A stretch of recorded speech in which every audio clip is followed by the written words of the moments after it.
Irons are probably the weakest part of my game. Okay, just the compression of it? Yes.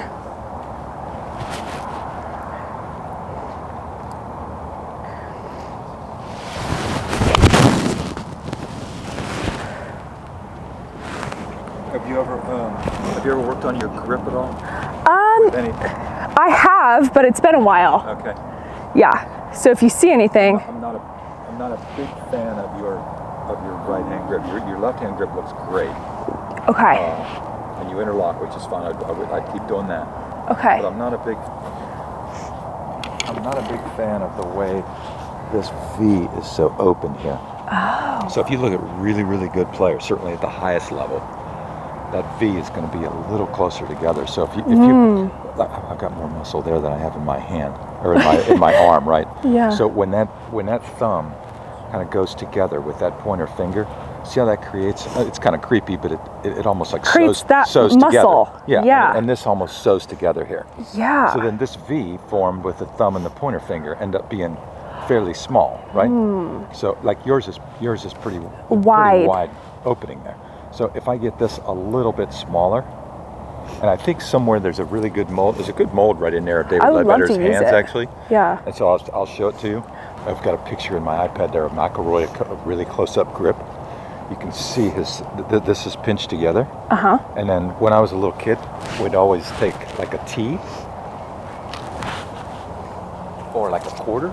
Okay. And they put the T or the quarter in there, so that kind of pinches that together. Interesting. Like that. Yep. So think of the logic of this. If I took my club in one hand to the top in my right hand only, and a guy asked me the other day, he goes, "Bob, you don't have your pinky on there." I said, "My pinky's never on there." Oh. Because if I interlock, then it doesn't get to go on there. And he said, "Well, your hand's not on there." I said, "Well, it's not never on there either, because that's where my thumb gets to go." So there would be my grip right at the top of my backswing. You see how this is leveraged? And so there's a really good... Yeah, because of this right here, right? So let me show you. So this is a mold of David Leadbetter's hand. Imagine that. David Yeah. GOFLZON Leadbetter. So see how the thumb and the pointer finger are actually very close together. So if I were gripping my grip, it almost looks like it'd be a mold of my hand, right? It isn't. This is Lead's, but that would be the only thing that I would say. That I would, if you were gonna really do this again, to see how good you could get at it. Heck yeah, let's do it. I would probably want you to get this a little bit more control here, because those pincher fingers are going to give you some control of the face at the top. I love that. I could feel it. Yeah. It's not as if I was here. Correct. So because that's what I've been struggling with at the top. I kind of dip a little bit, and I feel like maybe if there's it's no leverage. Yes. That's correct. Yes. That would be our theme of the day. I mean, I don't know what you're working on normally. Yeah. With maybe a coach you might have at home or whatnot, but like right away, I remember when I first started playing. I didn't start playing until I was probably 13. Okay. I was a baseball in Ohio. Hey, I grew up in Columbus. Did you? Yeah, I was a softball player in Ohio. No kidding. Yeah.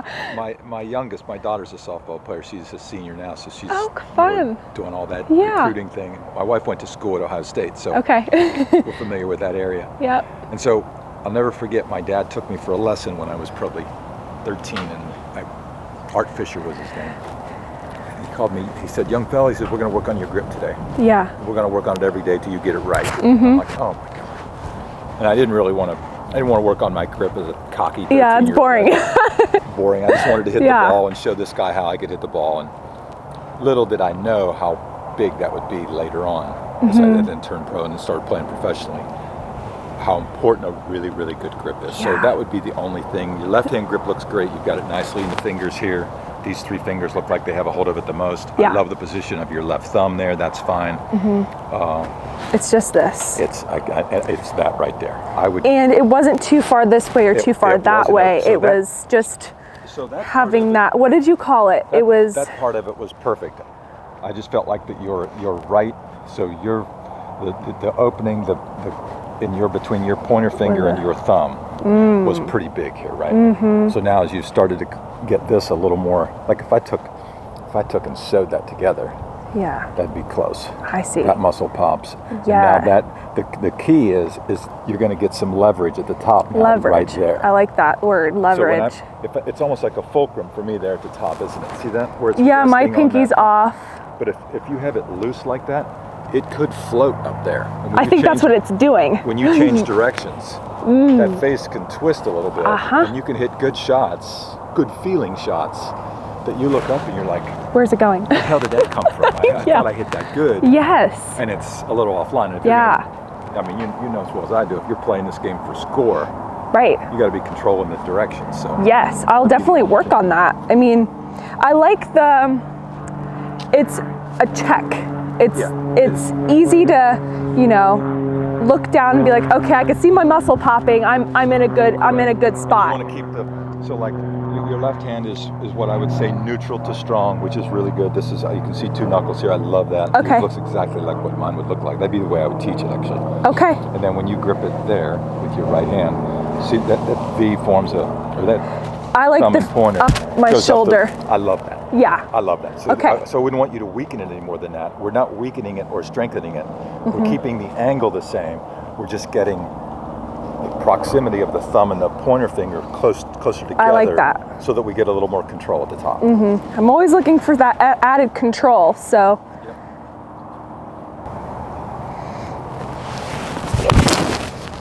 And the grips are, you use pretty big grips actually. I do. Mid-sized grips for your hands. Yeah. I felt like I actually got more control with the grips. I would agree. Let me see your hand. Okay. Yep. I have a tiny hand. So tiny. So that's unusual that you would use a mid-sized grip. Maybe it's the softball player in me that likes the thicker grip. Like Yes. So we'll leave it. We'll leave that for now. Yeah. Used to them. But I would work on just getting that pointer in that. Oh, there you go. Yeah, I like that. Okay.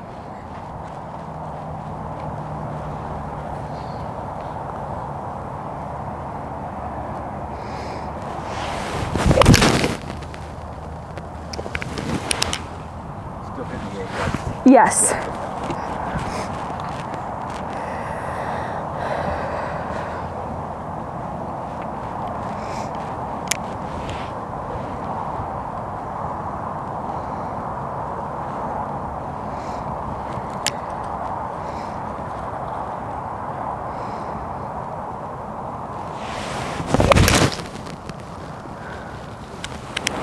If you were going to make an adjustment like this for someone who's not playing in tournaments, but you know, you would start with wedges, start with your wedge, pitch shots. Correct.